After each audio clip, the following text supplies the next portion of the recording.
what makes an accessible typeface? Accessibility with typefaces is not a checkbox and that you need to have 1, 2, 3, 4, 5, and then it's done. When you make a website and you want to check the colors, for example, there are those tools online. You get a result whether this is accessible or not. Yeah. There's nothing similar like this for type, because while there are some very specific rules, some things, depending on the design of the typeface or the usage, can be altered or can be changed, and you will still have a very accessible result, because it's a bit more of a range rather than a binary 0 or 1. Since we read more words than individual letters, as you explained before, we can compensate for a lot of things there, because we will still get the word, except for a very critical situation like a document where you have an unfamiliar name, or a passport where you have a specific ID on there, or a coupon code even, so something like that, or a password or something where you really need to have legible, no ambiguous characters there.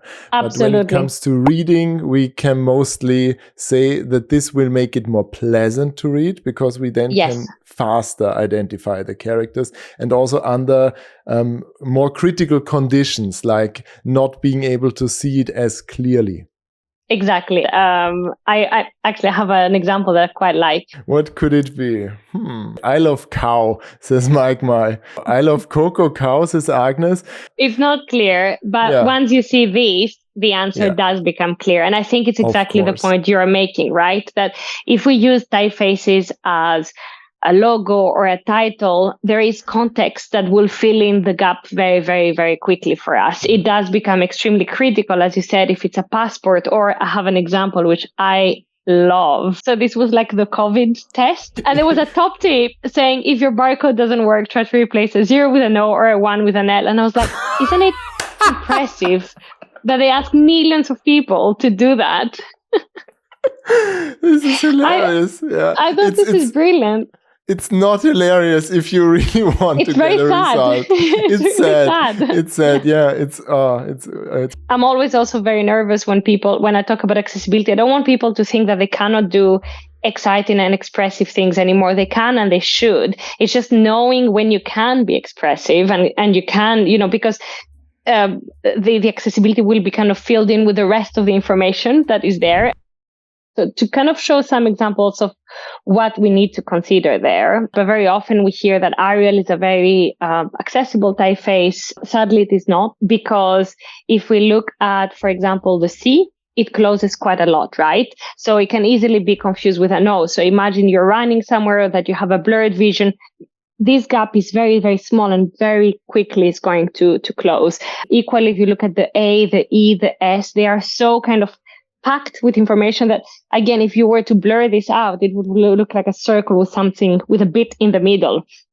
Whereas this is a typeface from our library, dark mode. The main emphasis of this typeface is to be extremely accessible.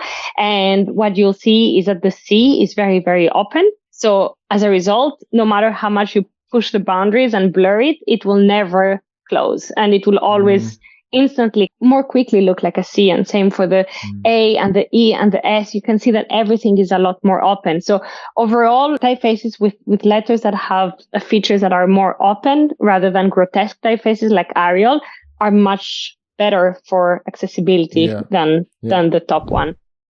You want to dive into another feature? I want to dive into this one because I also find this very interesting. I used to think, and I think I speak for a lot of us, that the simpler the letter, the easier it is to read. This is a problem because simplicity, it doesn't equal accessibility, especially if we look at Latin typefaces. The way we read is that we mainly focus on the top half of the letters. When we're doing this saccadic movement that I was saying with the little jumps, our eyes will mainly focus on that top part. And if they gather the information they want, then they can move on. If not, they need to go to the bottom part. So if you have a Q, an A, and a G that are the single story, like the top that you see here, your eyes need to go on the bottom part.